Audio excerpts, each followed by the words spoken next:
Hello and welcome to Six Figure Authors, the show that helps you take your writing career to the next level. I'm Lindsay Baroker and I'm here with my two co-hosts. I'm Andrea Pearson. And I'm Joe Lalo. And this week we've got a guest for you guys, Kevin Tumlinson. I always want to make you Tumlinson, Hello. Kevin. I'm That's sorry. fine. I'll answer to either one of those. Excellent. Well, he is a thriller author, but he also works at Draft2Digital. And we're going to be asking him a bit about D2D's recent acquisition of Smashwords, what that means for authors, and also a bit about where the industry is heading. And in the second half, we'll work in some questions, see if he can give us some tips for all of you guys that are shunning the Amazon exclusivity thing and going wide with your books. So, but I'm guessing some of this advice will be useful for Amazon authors too. Probably. Yeah. Possibly so. Possibly some of it works everywhere. Kevin, welcome to the show. And you want to tell us about yourself and how you got involved with Draft2Digital? I mean, first, thanks for having me on. I really appreciate it. So I mean, I am the director of marketing and PR for Draft2Digital. I'm also an author, like you mentioned, a best-selling and award-winning author. I like to throw that in because it makes me feel really good about myself. But yeah, and I've been doing this stuff. I've been in the industry since it was invented, this particular subset of the industry. I was having a whole conversation or did an interview on Joanna Penn's podcast with Mark Coker, and we sort of discovered that he founded Smashwords at the same time that I was kind of venturing into self-publishing. So been at it for a while. Yeah, so you were an author for quite a while first before getting involved with D2D, right? How did you end up working there? So I had a podcast.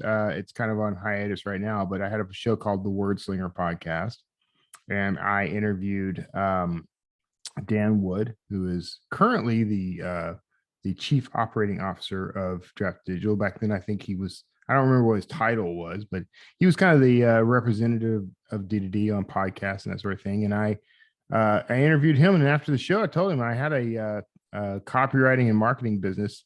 And I said, if you guys ever need any marketing help, I love your brand. I love what you do, and I'd be happy to help out. And they just so happened to have lost their director of marketing at that time and needed help with launching universal book links of all things.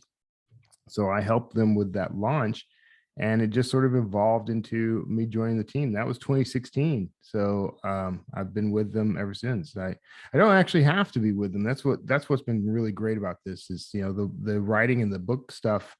Bought this house, actually, the one I'm in now. I mean, this is the house that books built. But I like the company so much. I like the team so much that it's just one of those things I just felt like I had to stick with them. So here we are. That's pretty cool. I mean, if you can find something you're passionate about, it it makes work much easier.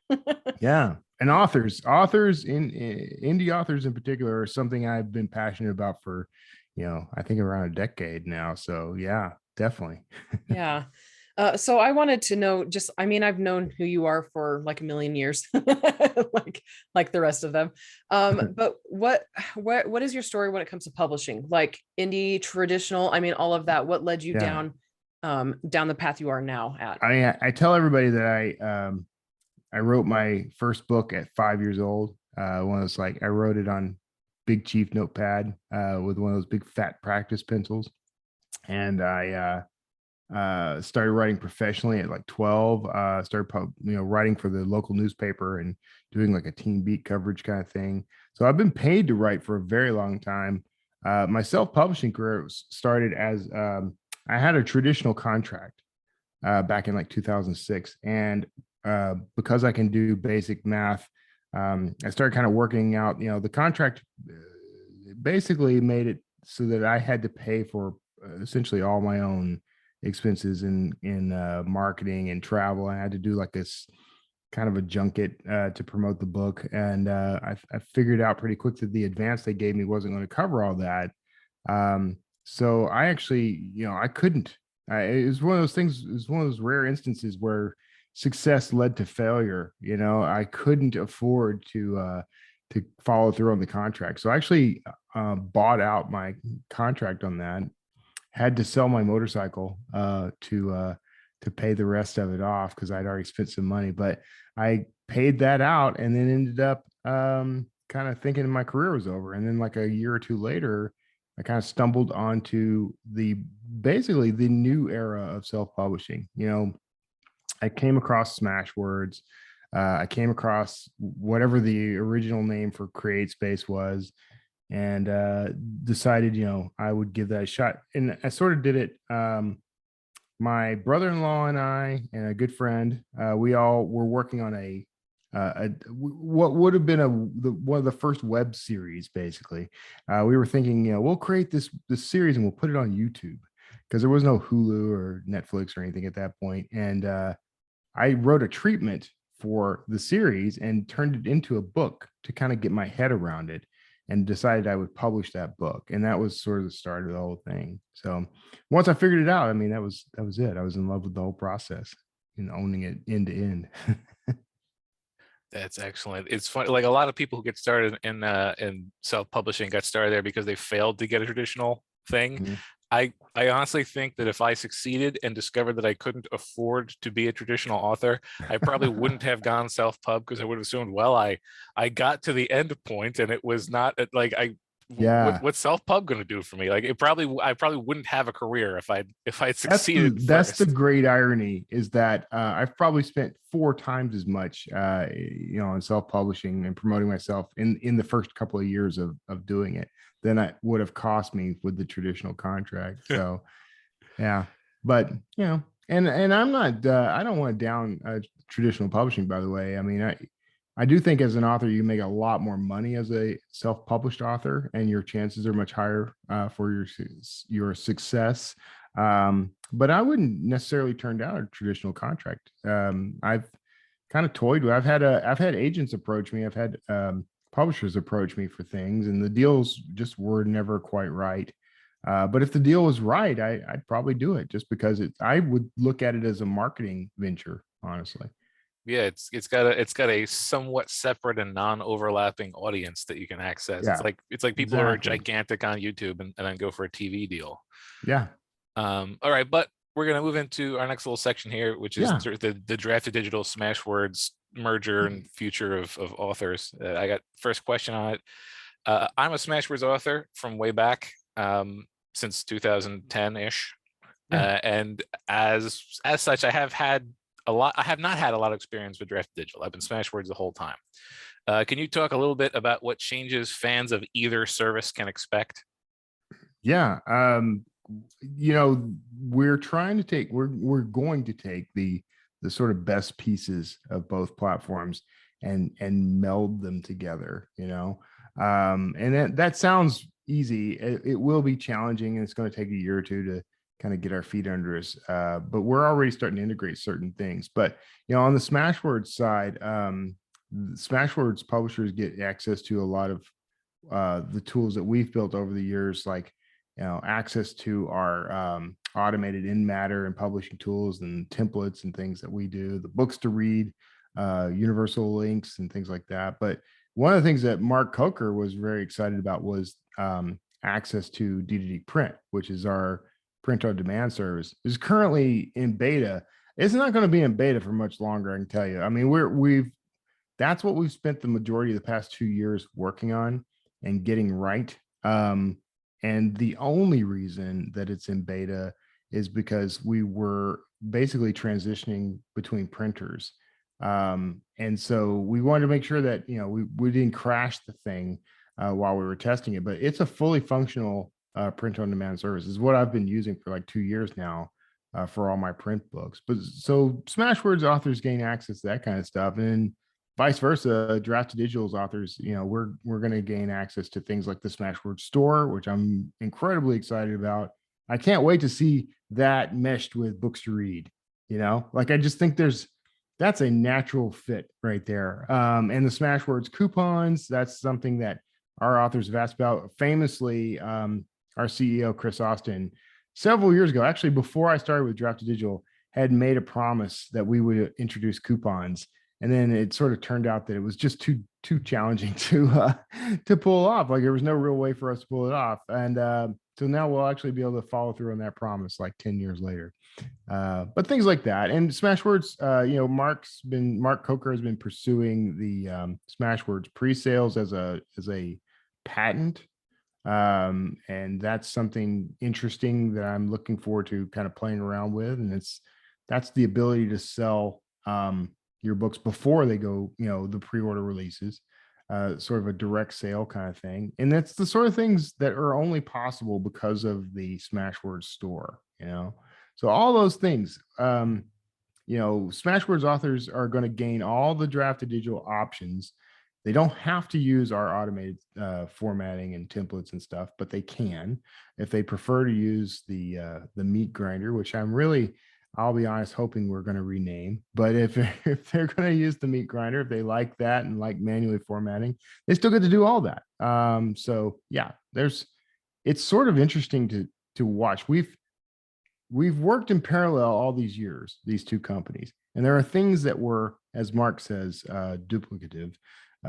But there were also things that we did separately that are just yearning to be a part of each other.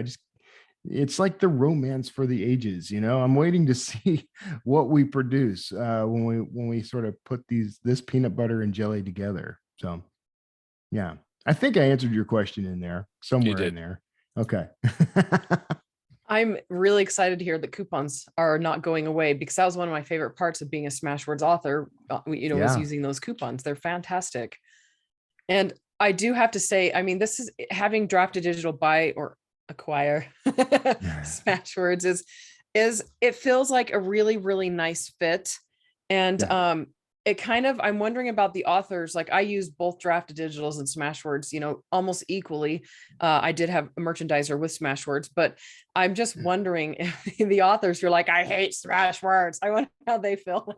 Just kind of, I love it. I think it's fantastic. I can tell you how they feel, because we've heard them and on both sides. It's really interesting. So there's definitely the Coke versus Pepsi thing happening, where some authors are just like adamant that they're Smashwords all the way and they hate D2D, or vice versa.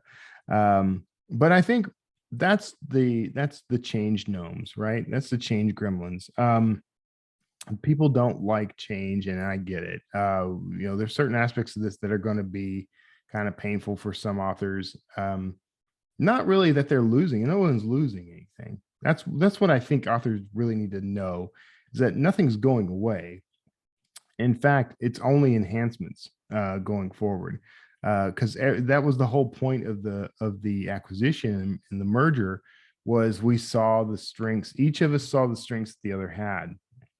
And one of the biggest things, the biggest strength really, is that both companies legitimately were founded with the author in mind. Like Smashwords, when they started back, 14 years ago, I think at this point was, 14 years. So when they started, you listen to Mark Coker, he'll tell you the whole point was creating something that helped to make independent authors successful, competitive with traditional publishers.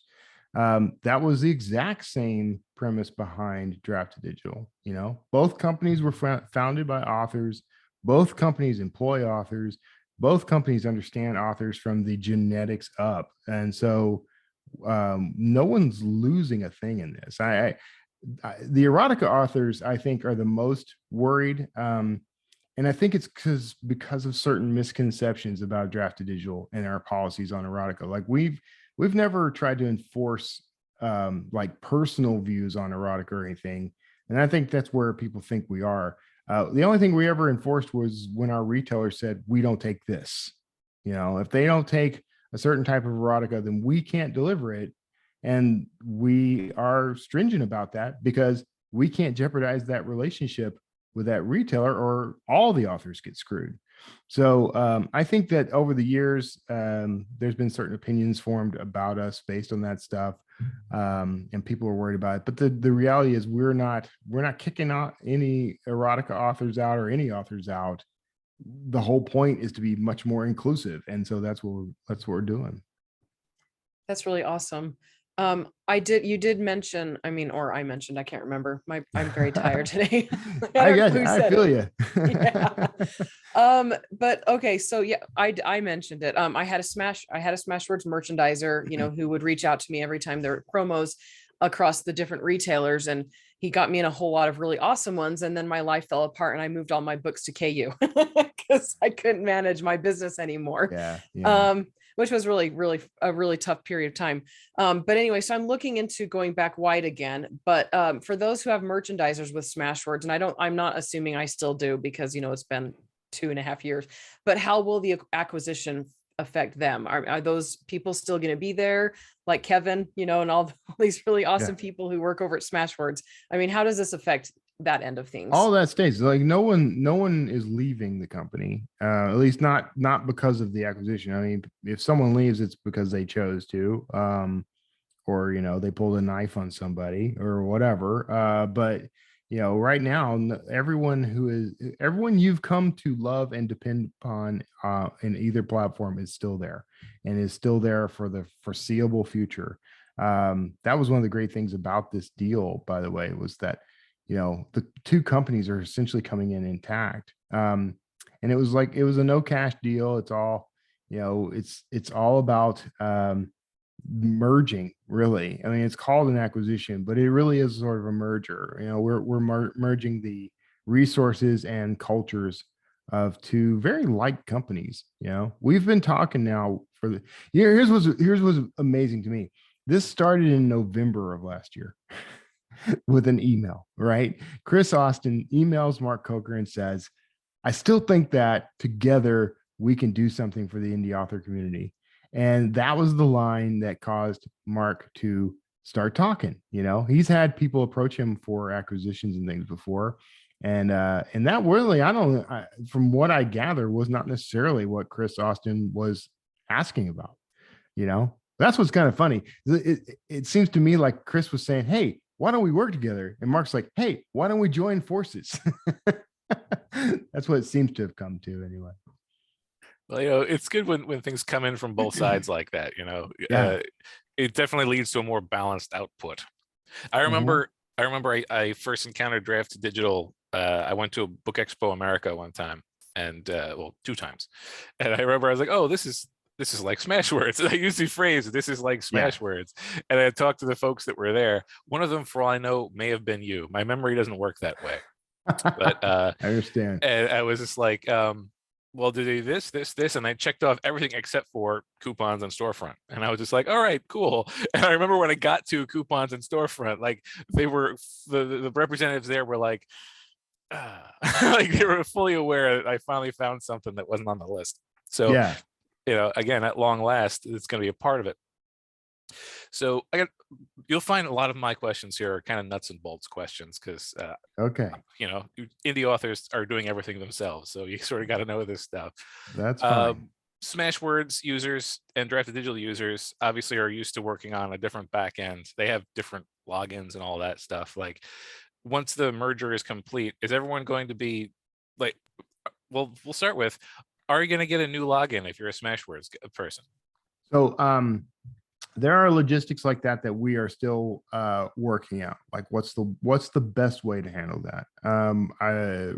We've talked about this somewhat, not in detail, but it is. Chris is really big on like, how do we solve problems like that? So he's going to come up with some solutions. I'm sure Mark Coker will as well. And I always have to say Mark Coker, by the way, because we have Mark Leslie Lefebvre, formerly of Kobo, on the staff too. Like we doubled all the names on our team with this merger.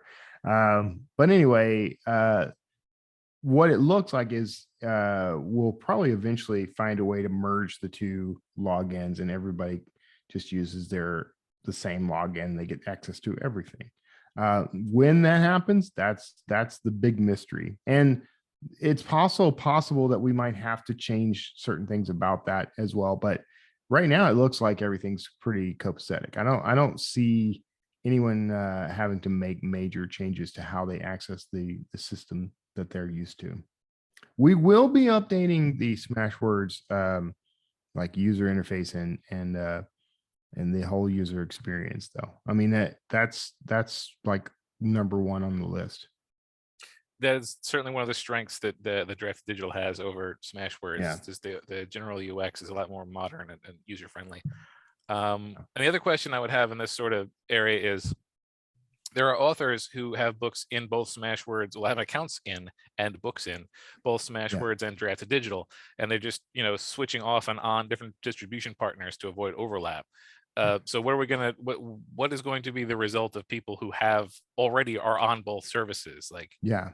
are they going to show up as two separate authors, or like, is there going to be a way for those to be merged So together? there are challenges there that we're still working on. We've already talked to some of the sales partners like Apple about, you know, is there going to be a problem if there's two versions of the book, or can we merge them for keeping like reviews and things like that? It's looking like that's not going to be too big of a problem. And when it comes to books on both platforms, you know, we're looking at like which is going to offer the author the best deal, the best return. And then we go with that. We do have to communicate with those retailers, because we can't just decide, oh, Smashwords has a better rate with, you know, Script or something, and so we're going to go with them. We have to actually make sure we're talking to these retailers and we negotiate terms. And in some instances, we're actually renegotiating terms across the board to see, you know, because frankly, you know, we're bringing in like 850,000 titles now. That's significant numbers. I mean, that's wake people up and make them pay attention numbers. So it does give us a certain amount of leverage out there when it comes to negotiating terms. So yeah, these technical, I know everyone wants to know, like, how's this going to work? And it's unsatisfying to hear us say things like, we're working on it, but we're working on it. We do have a roadmap for some of what's going to happen. We do know some of what's going to happen, but we're also kind of still discovering, like, oh, you do that, and we do that poorly, and so we're looking at how we merge those two things. And that's what the next like year or so is probably going to be about. Hilariously, I already have double versions of some books out there. Same here. Just for like, you know, you upload it, you start uploading direct, and then you don't remember, or you didn't click. You thought you clicked, don't distribute to Apple. I'm doing it myself. And then a year later, you're like, why is my book in here twice with like 2 different covers? But things that happen once your catalog gets kind of large. Yeah. And, you know, Chris has actually acknowledged that there aren't really that many cases of that sort of thing for us to deal with. You know, it sounds like it would be a big problem, but the reality is there aren't as many people doing both platforms as you might think, even though we both hit different retailers. You know, I mean, we hit a lot of the same retailers, and you would think that there would be more people using, like, if they're on D2D, they use Smashwords to reach the retailers we don't reach. There aren't as many cases of that as you might think. So it's probably not going to be as big a problem as people maybe fear that it would be. Yeah, it's probably mostly just the authors like us who have been around since exactly. It was only Smashwords, so we all started with it, and then you guys came along and were kind of slicker. So, but I feel like almost anybody who started like 2015 or later probably just went with Draft2Digital and never even checked out Smashwords. So, I don't know. Oh, Smashwords has a pretty loyal base. I mean, quite a few authors really prefer Smashwords over Draft2Digital. So. Well, it's nice don't sell them short because of the store, because I know I still have people that are, especially international people, that's the easiest way for them to get the book without having to pay like extra fees and stuff from the other stores. So whenever we get somebody on who gets to see a lot of books and sort of what's going on in the industry, I always have to ask how things are going out there. You know, we always get the impression that Amazon is super dominant and just killing everybody else, but is that true, or could you tell us kind of how the other stores are doing here in 2020? Absolutely, Amazon is like, they are super dominant, right? We all know that. The thing is, people, this is what's actually kind of fantastic about this acquisition.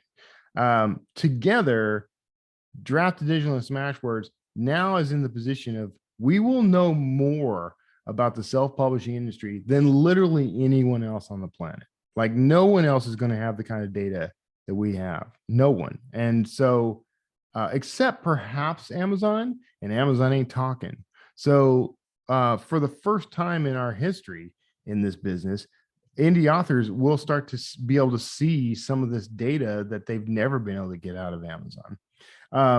So, and what we're going to do with that, I mean, I'm already talking to the team internally about, you know, how do we leverage this? What do we present? We're talking about doing a recurring, I haven't decided if it's enough to do something monthly, but perhaps at least quarterly, we're going to be doing a state of the industry kind of blog post and perhaps a podcast. You know, we've got our live stream and podcast Self-Publishing Insiders. So we're looking at how do we leverage that in terms of how we're doing. I mean, as an industry, self-publishing has done fantastic over the past, especially the past 2 years. Let's just look at 2 years. Okay. Something happened 2 years ago. Not going to say what, but it really pushed people to start consuming more content online. And when they ran out of Netflix, a lot of them turned to ebooks. And so what we've been seeing is a huge spike in ebook sales over the past 2 years. And we really thought, well, come 2021, that'll drop. And it did. But what it did was drop to a level much higher than it was in previous years and stayed there and has stayed there ever since. So on that front, just on the ebook front alone, our industry has been doing incredibly well, and library sales are up. Everything is up. So, you know, will that continue forever? There's no way to know, but every scrap of data we have indicates that at the very least, we've leveled off at a level much higher than we were in, say, 2018, 2017, and whatever, you know, whatever years before that. So yeah, I think. And what I'm starting to see, and I'm seeing this on a personal level too, like for a time I had books that were in KU as well as wide. Okay. Not the same books, but I had books that were wide and I had books that were in KU. No rule breaking was going on here, but the books in KU did great for, you know, the first few years. And then what I started to notice was my sales on Amazon were starting to equal the KU page reads, right? And so I last year pulled all those books out of KU, and everything I have is wide now, and I have actually exceeded my page reads in wide sales. So that was something that was not happening very easily in the years before. So the books that I had wide have done okay, but now they're starting to increase and improve in sales on other platforms. So what I can only sort of assume that what is happening is that all those readers who are discovering ebooks now, discovering that they're okay with ebooks and they don't need a quote real book. I hate when people say that, but they don't need a print book in order to enjoy that content. I think they're out there, and they're not exclusively Amazon.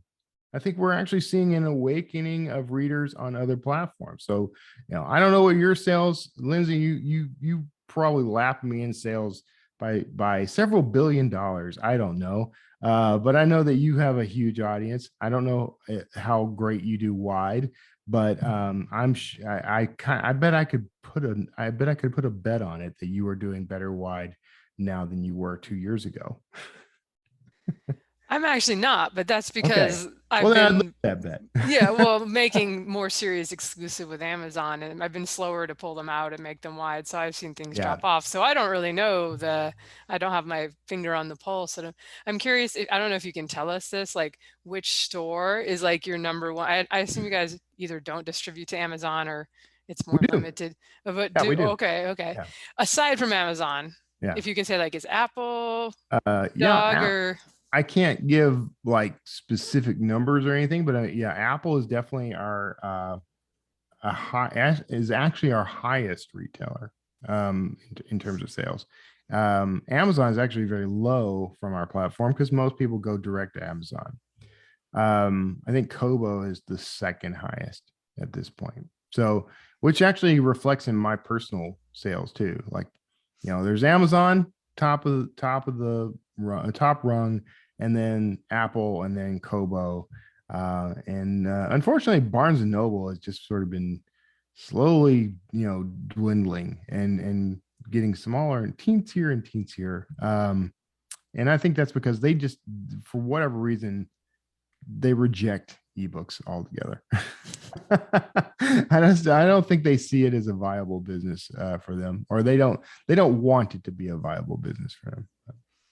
That's not an official statement on the part of Draft Digital, by the way. That's Kevin Tomlinson's views, but that's the way I see it. But I was just curious because I feel like most people, obviously everybody only has so much money to spend on advertising. And when you're yeah, wide, if you try to go like $5 a day to each store, it may not be as effective as trying to focus on one or two stores. yeah, So it sounds like Apple may be a good one to look at for yeah. I people think who are Apple. besides Amazon. The advantage of Apple, of course, is that however many billion people on the planet have an iPhone, automatically have the Apple Books store. And Apple doesn't do as good a job at promoting indie authors and their work as I'd like them to do, but they do some promotion and quite a bit of it. And in fact, we have, my wife Kara is actually our promotions manager here at Draft Digital, and she's the one who is in contact with Apple and all the other retailers, and she's done quite a few Apple promotions. I mean, so they do probably more promotion than any other platform through us. So they are out there. It's just kind of sometimes hard to find those promotions on Apple. But yeah, if I were putting my money, if I were pressed to say where would you put your money on advertising, I'd say Amazon and Apple. Kobo, perhaps. Kobo has its own sort of promotions platform if you go direct to them. But for reaching a wider audience globally, I'd say Kobo is probably your best bet. And Nook just disowned you. I know. I really want to love Nook. That's where it all started for most of us, right? Everyone wanted to be in Barnes and Noble. But if you listen to their CEO, he has very little respect for the platform. I mean, follow them on Twitter, man. It's hilarious. They're very self-deprecating. Like, hey, we're still around, and it's funny to watch, but it's also it's like pathetic sad. Yes. So, but yeah, and I've interacted with them on Twitter, and I'm like, I don't know how to feel about this. Like, I want you to succeed. But at the same time, I'm kind of enjoying watching you implode. I just wrote down pathetic sad. I think that's my favorite word today. Okay, so where tips and advice for succeeding in stores beyond Amazon are concerned, I have a couple questions here. I'll just ask one of them right now. But okay. So I don't know how much you've noticed, but you do work with other retailers. A lot of authors are paranoid about this 30-day cliff on Amazon, plus a 60-day cliff and an 80 cliff and a 14-day cliff and all sorts of cliffs. Amazon has lots of cliffs. Amazon has a lot of cliffs. Yeah. How much does frequency of release affect wide sales? Is there a sweet spot where you're not releasing too quickly, or where you're releasing not too slowly? All of that you've noticed. I gotta be honest with you, and I can only really speak on this topic. I can only really speak from personal experience because I don't have numbers from. Maybe I should look into this. I don't have numbers from the other retailers for other authors, but my experience was I did rapid release on all the platforms outside of Amazon, and didn't see a nudge at all. So it's not like Amazon. Amazon is unique in that they're actually, in many ways, they're not a retailer. I know that's hard to understand for some people, but they're more of they're data driven, and they're a search engine with a sales tool attached, and so the cliffs and everything, they've got, hear about the all powerful Amazon algorithm and everything. They've got a system for funneling work to their readers that they know is going to sell. Now, I hate that process of the whole, like after 30 days, 60 days, 90 days, things just sort of drop. I'm like, it was selling so well for you before. Why wouldn't you continue to promote this? But the other retailers don't have anything like that. Now, as far as I've been able to determine, even when they do promotions, you can barely find them. So they have their internal lists and things, and they'll promote to that. That's it. I don't ever see the cliffs, thankfully, but I also don't see the plateaus or the meadows or even the valleys. I don't see any of it with some of the other retailers. But what I have discovered though is, in terms of longevity, these other retailers, that's where their strength is. So unlike Amazon, they don't do the big major push where you get spikes in sales. You don't really see much of that.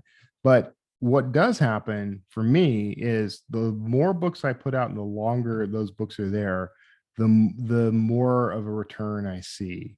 And if you do get into promotions, Apple in particular really likes to promote books that are part of a large series. So if you have several books in a series, that's where you're going to see some strength with an Apple promotion. The other platforms I can't really say for sure. I mean, we've got promotions that go on with those platforms as well, and I hardly ever see sales on some of them. Kobo can be pretty good, but most of the others, it's just sort of, you're there. I mean, it's just about being there.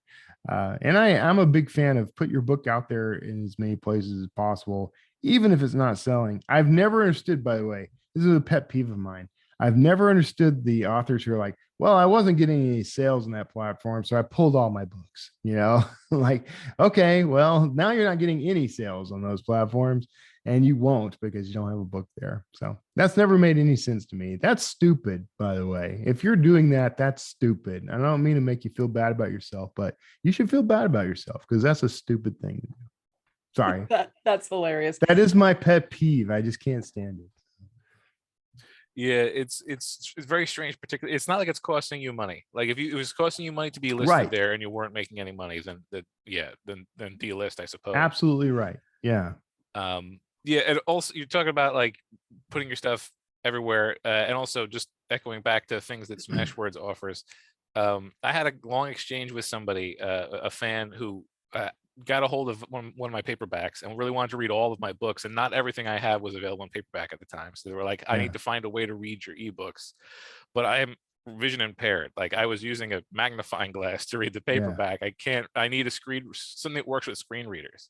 And it turns out Smashwords offers a flat text, just a .txt version of books, and that works fantastic for screen readers. And they were like, this person, they didn't know about Smashwords, and I was like, well, if you go here and buy it, you can do the text version. They were like, oh my goodness, they have so many books and it all works with a screen reader. So you never know what feature will end up being a killer app for somebody.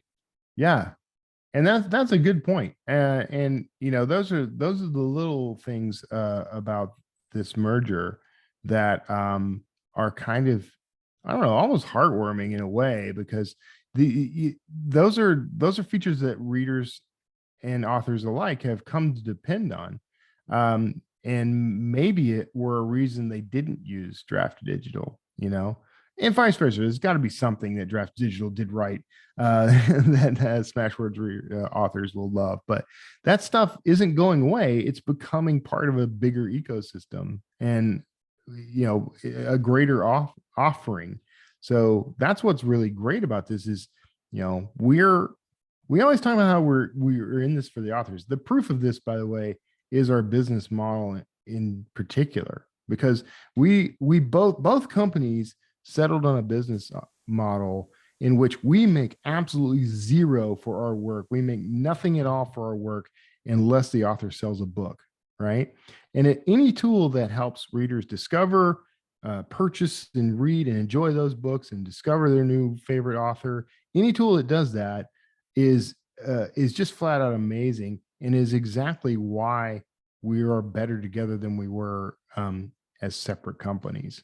Because we're bringing more of those tools to the authors to help them reach those readers. So back to the sort of marketing. Yeah, I'm sorry. If you give me rope, I will take it. So yeah, you gotta I led you down that path. Don't worry. So right, we talked a little bit about this earlier, but like, if somebody is, let's say that this merger has got somebody interested enough now that they used to be KU all the way, and now they're like, we're gonna give it a shot. We're gonna move over to the combined Smashwords Draft2Digital, and start going wide. Lindsay was talking about if there's any storefronts that are good to focus on, but do you find that there's any, do you have any insight, I suppose, into just a generalized promotion? Like obviously when you do a BookBub featured ad, you can put so many storefronts on there. Right. Like is a general promotional method that doesn't focus on any specific storefront worth pursuing?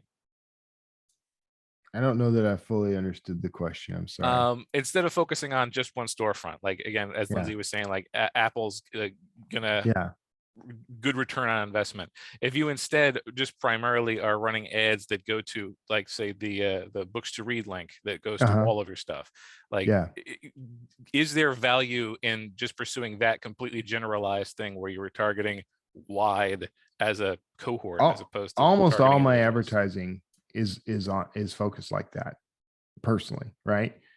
So I personally see a value to that in approaching. So I kind of come from this school of thought that, you know, readers they will either be following an author because they love that author, or they're following a genre, right? That there are lots of shades in between those two things, but primarily that's what readers are after. They're either after the author that they already love, and they're going to buy everything that guy or gal writes, or like me, if Orson Scott Card wrote the phone book, I'd buy copies of it. So they're going to follow that author no matter what they write. But if they haven't discovered that author yet, they're primarily going to follow the genre. So they're not following the store, you know. So advertising, there is something to be said for targeted advertising to people who read on Kindle or read on Nook or read on a Kobo reader, you know, or all the other various platforms or ways that you could narrow that down.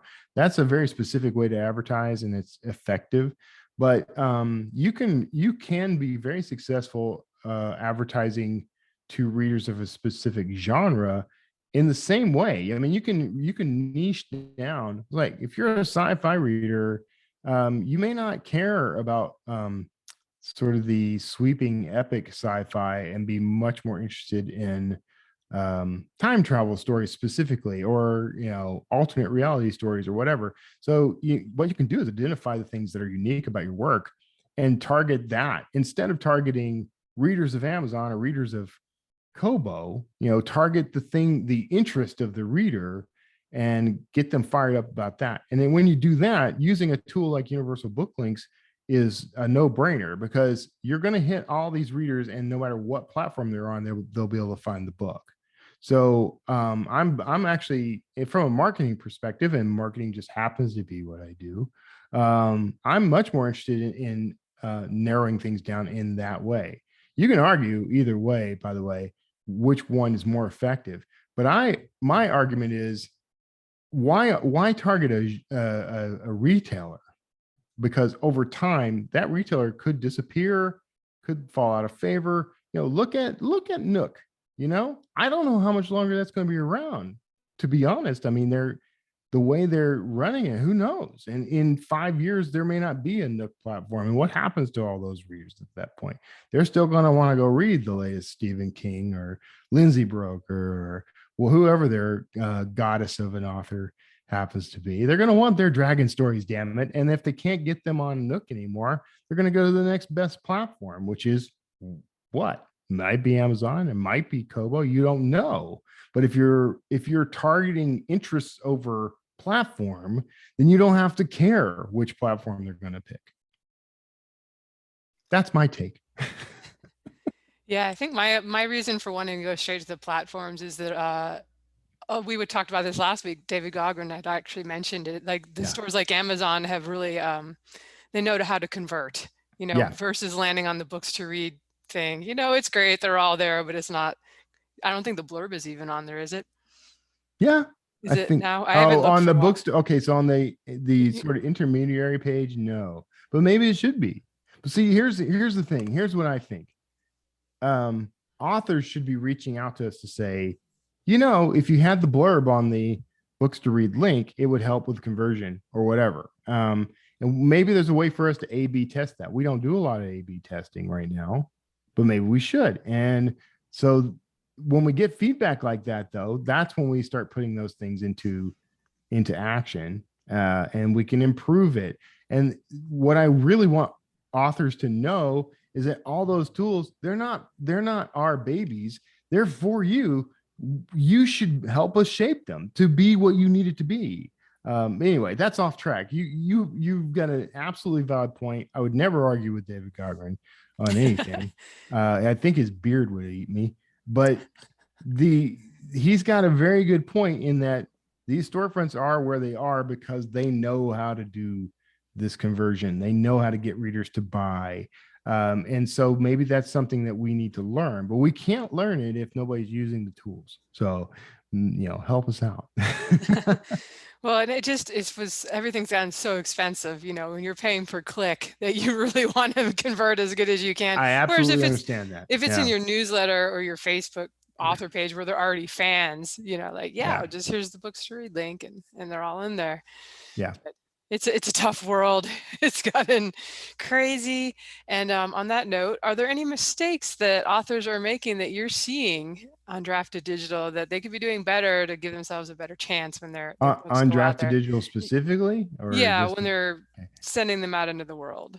Yeah, I mean, I think the authors who use us so like they got a book bub, so they want to be in as many places as possible, but then immediately after they delist, that's a mistake, because when you do that, frankly, some retailers, and let's just say certain fruit-based retailers, get kind of mad at you and they won't do promotions with you eventually, or they won't even, they might even choose to not allow you back on the platform. I mean, that stuff can happen. So now I don't think that in particular has happened, but denying promotions or ditching your promotions, I know that's happened. So, that's a mistake, I think.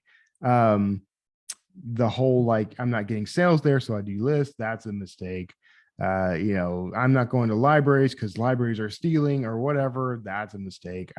Libraries are one of the best tools for discovery that you're ever going to have, because yes, you're probably going to make less through library sales than you would through retail sales. Absolutely, you will.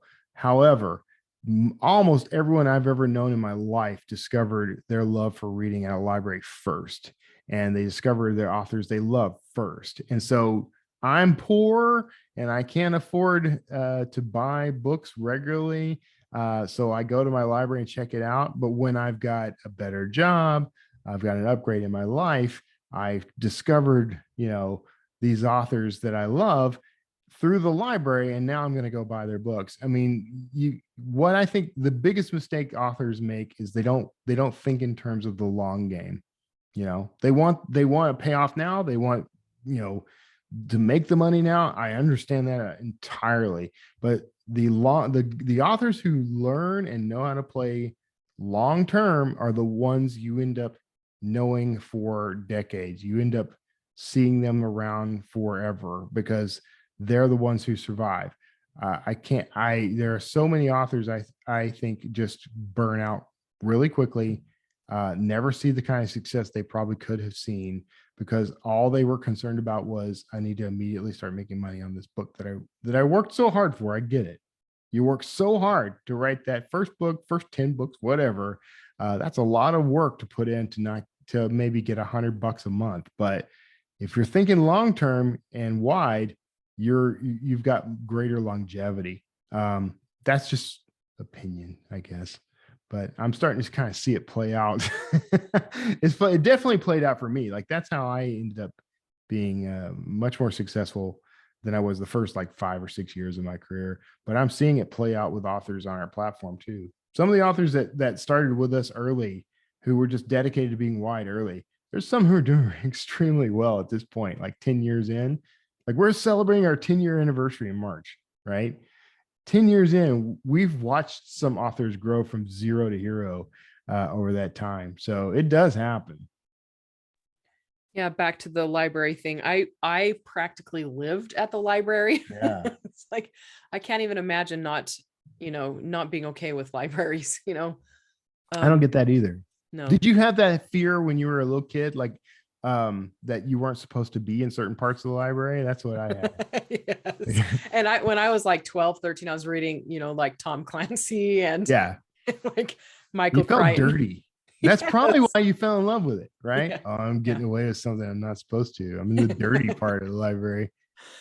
Yeah, no, I absolutely love the library. We had like not what are they called? Subscriptions, memberships, or whatever, to like our local tiny city, and then we'd have a bigger one that serviced a few cities, and then a bigger one that serviced a lot more. And we were at all three of them constantly growing up. And anyway, good memories there. Yeah. So my next question is, how do you recommend authors approach book launches, whether working with Draft2Digital or going direct to these retailers, but specifically through Draft2Digital, and Smashwords? Like what you want, like a launch plan or something, or okay, so Take the next hour and Yeah. just break it down for us. exactly, like, yeah, perfect. So basically, a lot of authors, they focus only on Amazon when they're launching their books. Just like, what are a couple of things that authors usually don't focus on when they're going wide that you think that they should be doing when they go wide? I really see that there's kind of two approaches, and one depends on whether you've got multiple books out or only launching 1 or 2 books, right off, right? So if you've only got like one book, I'd say 1 to 3 books, we'll say, just magic number out of my head. I would probably focus first on launching on Amazon and even making it exclusive on Amazon for the 90 days, because that's really your best way to start making some money in the business. But then I would fold that money into improving the books. And then once they're out of that 90-day window, taking them live and doing the same approach as you did with Amazon.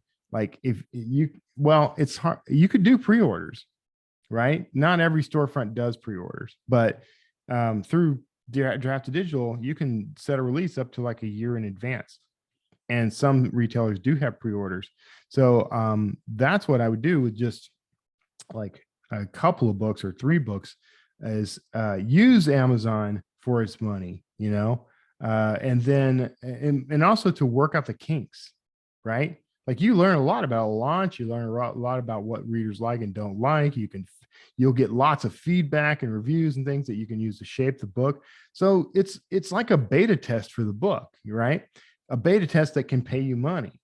But you also, I think the step I skipped is you need a platform. So make sure that before you even launch the book, you have like a reading list a new newsletter, subscribers is the best way to go. So spend your energy and time. If you're going to spend money on anything, spend it on finding ways to bulk up your email list before you start. I mean, even before covers and editing.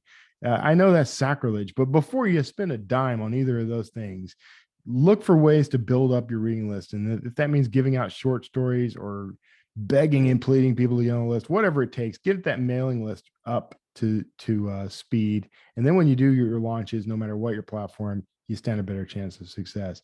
But if you've got more than 3 books, I would do the same things. I like setting up pre-orders because one, I can set the pre-order price for lower than the retail price. This is me, okay? I'm just saying what I do. But I like setting the pre-order price lower than the retail price, and then letting my reading list know, my mailing list know that on this date, on the pre-order date, it's going up, right? So it's $2.99 now, or it's $1.99 now, but on, March 1st, it's going to be $4.99. So this is the time to buy it. This is my special gift to you. Tell all your friends, feel free, tell everyone you know. And I always tell people to share widely. Like in every email, I've got a note that says, please share this with everyone you've ever met your entire life, right? Let them know about this special deal. Take advantage of me, rip me off. But, build that up as much as possible. And then when the pre-order hits, change the price, boost that up. And what's nice about that is, especially on Amazon, when you do that, like it gets that halo effect of, it just launched to high sales, so it's probably going to be up in the top, 10 on whatever list it's on. And then you spike the price. Well, that means that all those people who just discover, hey, there's a brand new book out that everyone's excited about, then they go buy it. Now you're making even more than you were before. That has worked for me on Amazon and pretty much every other platform, at least to some degree. And then for the next, say 30 days, I have emails that go out to my list that remind them, every few days I have an email that goes out and says, hey, remember, just launched this book, tell your friends. And we continue to do that, and same on social. And then at about 60 days, that kind of levels off. And I do periodically remind them, but what I tend to do at about between 60 and 90 days is send the email that says, if you bought that book and you really liked it, here's the rest of my list. And then if they like the book, they'll go buy the other books. So, and then of course you have calls to action in the back of the book to tell them to buy previous or next or whatever. What's really good as a launch strategy, by the way, is to have, if you can hold out, which I've been terrible about in my career, but if you can hold out on releasing your books until you've got like 3 of them stacked up, and then you set pre-orders for all 3 at about 60 days from each launch, that's a huge way to really boost your sales across the board on all platforms. Like that's much bigger. Like people like that much more. They know that there's another book when they're done, and so they go buy that pre-order. And then when that pre-order hits, they know there's another one, and they may just buy all of them at one time, especially if you're discounting. So, and in fact, I've used that trick before. I wish I were more disciplined about it, where I could do it every time, but I like to just release as soon as I can. I'm very I'm impatient. So anyway, that's a kind of strategy. It's probably, David Cochran would probably disagree with that strategy. He's much better at that stuff than I am. And then his beard will eat you, or whatever it was you said earlier. His beard will eat me. I love David Cochran. I don't know if I've made that clear. He's one of my favorite people. Anytime he and I hang out at a conference, we remember about 60% of hanging out together, and the other 40% is just a blank. But he's a great guy. Yeah. Okay. So one last question for me before I hand it off to Joe. But so do you recommend, so say there's an author who has like 50 books that have all been exclusive. Do you recommend they like set those all up for pre-order when they decide to go wide and have them stagger release? Or do you is it better to just put them all out right away? No, I would stagger them. Okay. I mean, there is kind of an argument to be made that releasing a ton of them at one time would probably get you a bunch of sales. But the sort of the anticipation is nothing I would sneeze at. I mean, do it regularly though. The reason I would say to do that is because the retailers like it. Okay. So you're much more likely to get a little bump and some juice from, say Apple. Now I'm talking out of school here on this, because I mean, Apple's going to do what Apple does, but if you can land a promotion on that first book. So they do these promotions that are like, what's it called? Most anticipated or something like that, and it's about books that are upcoming. And if you go to Draft2Digital, we have a forum now. Wish I could remember the URL. I'm sorry, but you could reach out to our support team for the URL, and it will let you register your books, sign up and say, I want to be alerted to promotions. Okay. The promotions form. They're going to yell at me for not remembering it. But if you were to set things up and you get a promotion on a most anticipated book or a new book release, and then that book has pre-orders already set up, like I'd do 3 at a time, you know, and then as each second book releases, I'd do 3 more. You know, if you've got 50 books, you can do this. The retailers are going to like that, because for one, it shows that you are consistent, like you're going to continue to produce books, and they like to promote a series. Apple really likes if you have a whole series in there, actually. So they may prefer it that you release several at a time. What you could do, what might work great, is release 3 of them at a time. If you've got 50 books, you can do this. Like release 3 books at a time in rapid succession, at least, like maybe within a week of each other, and then set up pre-orders for like every 30 days. Something like that would probably be very beneficial to you. And the readers really appreciate it. I guess actually, when I think about it, the best advice is to give the reader something to read next right away, if you can do it, you know. But I do like staggering the releases, because that little bit of wait time, you know, if they loved that first book, they'll stick around and they'll help promote it, because word of mouth will get out there. So. Okay, and a quick follow-up question. So Sure. I've got, you know, between 50 and 75 titles that when I went through my big burnout, I pulled them all from being wide because I could no longer manage a backlist, and I went to only Amazon because I couldn't manage a backlist at all.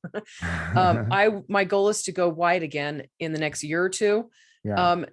A lot of those books never gained traction anywhere but on Amazon, which is one reason why I didn't feel guilty pulling them from being wide, even though like I hit the USA Today list with a couple of the firsts in those series. I released them so far later, and I didn't do anything with my launches because I was falling apart. Anyway, so the later books in the series didn't do as well. But so my question is, with those books, should I set them up as pre-orders? And this is for anybody who's been wide and is going wide again. Should I set them up as a pre-orders and new books if they don't have any reviews? Or, I mean, what would you do in that case? Yeah, since you're coming into a platform cold, I wouldn't do the first book as a pre-order in that case, right? Like I would just set up and release with 2 pre-orders ready to go, you know, and I would definitely call out that they were USA Today bestsellers and things like that. And then I would just try to get as much promotion on that first book as you can. You know, if you can get a feature deal on BookBub, that's fantastic. But even just BookBub ads would probably be beneficial. Like put it on sale for a while. And that's, by the way, Draft2Digital has their promotions tool where you can actually set a sale price for time. So, you know, between, you know, tomorrow and 3 weeks from now, you know, you can set it up as a sale price. So you could kind of treat that like a pre-order in a way, like it's available for sale. But you know, between now until March 15th, this book is going to be $1.99 or whatever. And do this and match that on Amazon. And then promote the crap out of it. You know, get a BookBub ads, Facebook ads, anything you can snag. Do all the promotion sites, you know, Bargain Booksy and things like that. Do everything you can to really bump up the sales of that on that particular platform, especially Apple. And then have the other 2 books waiting in pre-order. But make the second book in that series release kind of quickly, like no more than 30 days for sure. But like you've got that first book and you got it on sale for 15 days out of that month, you know, put the pre-order up for like 20 days to 30 days out. And then the next one is 30 days out and so forth. And I think that will have an impact. Like I've done things like that, especially on Apple, and that extra bit of promotion really gets their attention, you know, especially if you're emphasizing Apple. By the way, it sounds petty, but these retailers, they look like on your website, on your social media, like they're looking to see, are you promoting Amazon over Apple? They look. So if you want to do well in Apple, make sure that your verbiage on your web presence says Apple, and focus on it. And I would definitely focus more on Apple than probably any other retailer. Because if anybody's going to give you a shot at matching Amazon, it's going to be Apple at this point. Yeah, Apple is definitely not for the last couple of years, but Apple for me has done a lot of pretty impressive promotion, like stuff like noticeable. And I don't even have an Apple product. Like I was doing battle with the Windows version of iTunes, and I could still see this stuff. I had a more broad question here. I'm going to sharpen it up a little bit, but we were talking about back matter earlier. Yeah. And back matter is a sort of thing that there's 1,000 different things you can put in your back matter. And I have done a ton of different versions of back matter. It's one of the only things that I really haven't A/B tested. Like I haven't assessed which of the versions that I've done worked best. Yeah. So like we'll give 3 examples and you can just see if you have any sort of insight into them. Sure. Would you consider like linking just the next book in a series, linking the entire series, or linking your entire catalog? Like I've done all 3 of these things. Like what do you think is a winning back matter strategy? I mean, you're also by page is your whole catalog. So there's no real need to advertise it. You should have an also by page, right? And most people like Vellum lets you do that front and back. If you use Vellum, that's probably not a bad idea. No one will ever see it in the front because every retailer skips all the front matter and goes straight to chapter 1 or the preface, right? So put it in both though, because some people kind of go back and they want to see the copyright or whatever. I don't know. People are weird, but so have your also by page, have it up to date. We can auto update your also by page, by the way, at Draft2Digital if you do it through us. I typically advertise the next book, unless I'm at the newest one, and then I advertise the series, right? But I'm kind of looking at, I've been thinking about this for a while now, and I think I'm going to retool those because I create an actual image ad in the back of the book for that stuff. I'm kind of thinking like, there's no reason I couldn't advertise the next book and the series, like, sort of a hero book, and down here is a little blurb about the series with maybe 4 or 5 of the covers in thumbnail. I'm going to try that. That's not fair to say that because that's not really advice at this point because I haven't done it. But just gauging by what I have seen, like people really respond to those ads for the next book, and the same for the series. So I don't see any reason why you couldn't combine the 2, and I think it would be very effective. It's something that I've been planning to do. I've just been too lazy to get to it. I've had too many acquisition announcements to plan to get to it. So I hope that answered your question. I mean, I wish I had a more solid answer, but I would recommend doing both. Call out the next one and then make sure people know there's a series, because sometimes they don't realize. All right. Yeah, you cannot trust that the readers will just go to your website and Right. look at your also by page or whatever you've created on there. Right. Some do, but some are just like, oh, guess that was the last book. That's it. Mhm. Next author in the stack. Yeah, exactly. Well, thank you for spending so much time tonight with us. I know you're looking like you're pretty ready to hit the bed. What? I think it's after 9 in Why do Texas. people say things like that? I must look terrible.